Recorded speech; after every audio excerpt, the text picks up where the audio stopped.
Have you ever argued with someone about what really happened, only to realize you both remember the same event completely differently?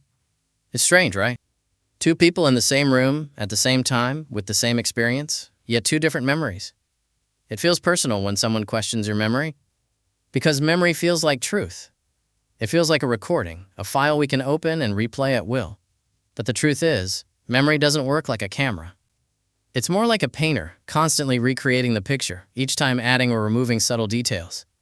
Psychologists call this reconstructive memory, and it's the reason you don't remember what you think you do. Let's start with something simple. Try to remember your last birthday.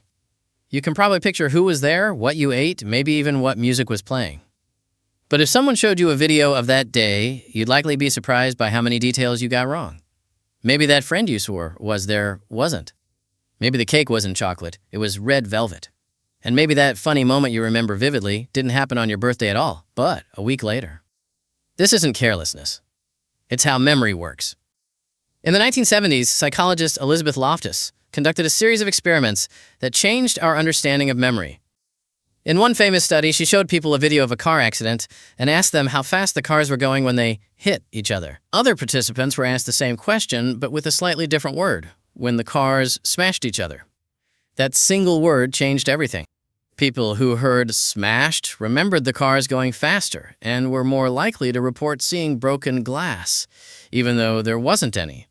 This small detail opened a huge conversation about how easily memory can be manipulated. It means our recollections aren't fixed. They're influenced by language, emotion, and even suggestion. And here's the wild part. Every time you recall a memory, your brain doesn't retrieve it like a file. It reconstructs it. It rebuilds the memory from bits and pieces stored across different brain regions. The visual cortex, emotional centers, the hippocampus, the prefrontal cortex. Each time, a few details shift, and the new version replaces the old. So when you say, "I remember it perfectly," what you really mean is, "I've rehearsed this version of the story so many times it feels true." Think of memory like a game of telephone played inside your own mind. Each retelling distorts the original message just a little more. In 2010, researchers from Northwestern University studied this effect using brain imaging. They found that when people recalled memories repeatedly, the brain activity patterns shifted from the hippocampus, where new memories form, to the neocortex, where long-term knowledge lives. The more the memory moved around, the more it changed. Essentially, remembering something too often can make it less accurate over time. Now, this isn't all bad news. There's a reason the brain works this way. A perfectly accurate memory system would be exhausting. Imagine remembering every single detail of every day, the exact position of every object, every word spoken, every sound. You'd be overwhelmed. So instead, the brain keeps what's emotionally meaningful or useful and lets the rest fade or morph. This is why we can still recall the smell of our childhood home, but not what we had for lunch 3 Tuesdays ago. The brain prioritizes relevance, not precision. But this flexibility comes with a price. False memories. A false memory is when you remember something that didn't happen, or remember it differently from how it did. And they're not rare. In fact, studies suggest that about 1 in 4 people can be convinced to remember an entire event that never occurred. In one 2015 study from the University of Warwick, researchers successfully implanted false memories of committing a minor crime in 70% of participants. All it took was gentle suggestion and a few misleading questions. Participants ended up describing vivid, emotional details of events that had never taken place. This has big implications for eyewitness testimony. Innocent people have gone to prison because of confident but mistaken memories. The Innocence Project, which uses DNA evidence to overturn wrongful convictions, reports that faulty eyewitness memory contributed to around 70% of those cases.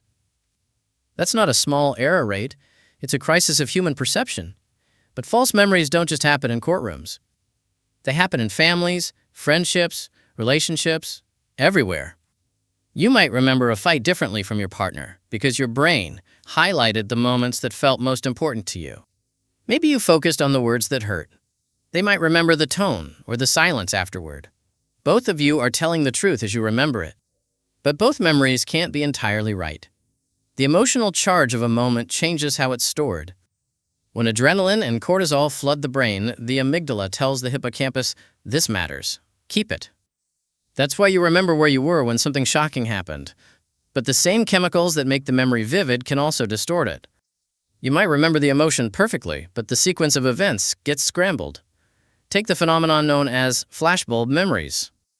People often claim to remember exactly where they were during major world events, the death of a celebrity, a natural disaster, or a major attack. But follow-up studies show that within a year, those memories change dramatically. A 2003 study on people's recollections of the September 11th attacks found that after just 12 months, 37% of details had shifted. Yet participants remained confident that their memories were accurate. Confidence, it turns out, is a terrible predictor of accuracy. We trust our memories because they feel real. The emotional intensity gives them weight. But feelings don't measure truth. They measure meaning.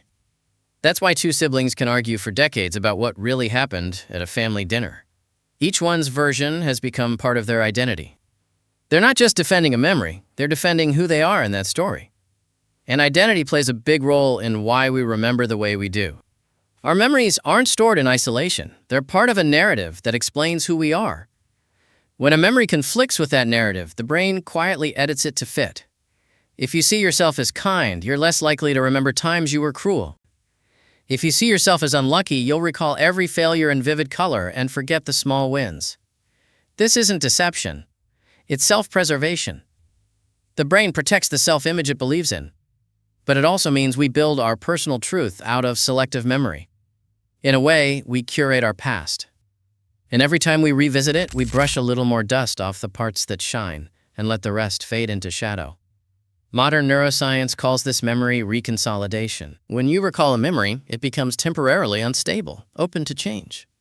New information, emotions, or interpretations can blend into it before it's stored again. That's why therapy can actually change how you feel about the past. By recalling an old memory in a new emotional context, your brain literally rewires how that memory feels. For example, imagine you were humiliated as a child for giving a wrong answer in class. For years, that memory might trigger shame. But if, in therapy, you revisit it with compassion, seeing the innocence of that younger self, the emotional tone shifts. The memory remains, but the sting fades. It's not rewriting history, it's rewriting meaning. And that power can heal as much as it can deceive. Let's talk about something called source confusion. This happens when the brain remembers a piece of information but forgets where it came from. You might recall a fact you read online but think you heard it from a friend. Or you might remember an image from a movie and later believe it was something you personally witnessed. In one study, participants were shown doctored photos of themselves taking a hot air balloon ride, a ride that never happened. Half of them eventually remembered the event in vivid detail. The photo gave their brain a visual anchor, and imagination filled in the rest. That's how fragile the boundary is between memory and imagination. Both use overlapping brain networks. In fact, when scientists scan the brain, remembering the past and imagining the future light up almost identical regions. It suggests that memory isn't about the past at all. It's about prediction. Your brain uses what it remembers to simulate what might happen next. So memory is less a record and more a tool. A guide for survival, not a diary. That might sound unsettling, but it's also beautiful. It means your mind is constantly adapting, reshaping your story to help you move forward. Still, it's important to know when memory can trick you. Have you ever sworn your phone was on the kitchen counter only to find it in your bag? That's a small example of a memory bias called retrieval fluency. If it's easy to imagine something, your brain assumes it must be true. You can vividly picture the phone on the counter, so it feels real. But the image was just a mental shortcut. Memory biases shape nearly everything we believe. There's the confirmation bias. We remember evidence that supports our opinions and forget what challenges them. There's the peak end rule. We judge experiences mostly by how they felt at their emotional peak and how they ended, not by the total experience. That's why we might remember a painful vacation fondly if the last day was great. These biases aren't flaws, they're efficiency hacks. The brain is trying to compress a lifetime of data into manageable meaning. But they remind us that memory is subjective. It's a story we tell ourselves with the best fragments we have. Consider eyewitness memory again. In stressful situations, attention narrows. You might focus on a weapon, a face, or a threat, and miss everything else. That's called weapon focus effect. It's been demonstrated repeatedly since the 1980s. When people witness a crime involving a weapon, their ability to identify the perpetrator drops by nearly 30%. Because fear hijacks attention, and attention is the gateway to memory. So what can we do about all this? If memory is unreliable, how do we trust our own stories? First, accept that forgetting is healthy. The brain is designed to let go of details that no longer serve you. Forgetting helps you generalize, learn, and move on. A 2022 study from the University of Toronto found that people with more flexible memory, those who forget irrelevant details more easily, are actually better problem solvers. Their brains aren't cluttered with unnecessary data. Second, question confidence. If you're absolutely certain about a memory, that's not proof of accuracy. It's proof of conviction. Confidence feels good, but it's not evidence. Third, try to externalize important information. Write things down. Take pictures. Keep records. Not to replace memory, but to anchor it. The act of writing itself strengthens recall because it engages different neural pathways. Fourth, be gentle with other people's memories. When someone remembers something differently, they're not lying. They're experiencing a different reconstruction. Correcting them harshly won't change their memory. It'll just add emotion to it, making their version stronger. If you want to explore the truth, start with curiosity, not confrontation.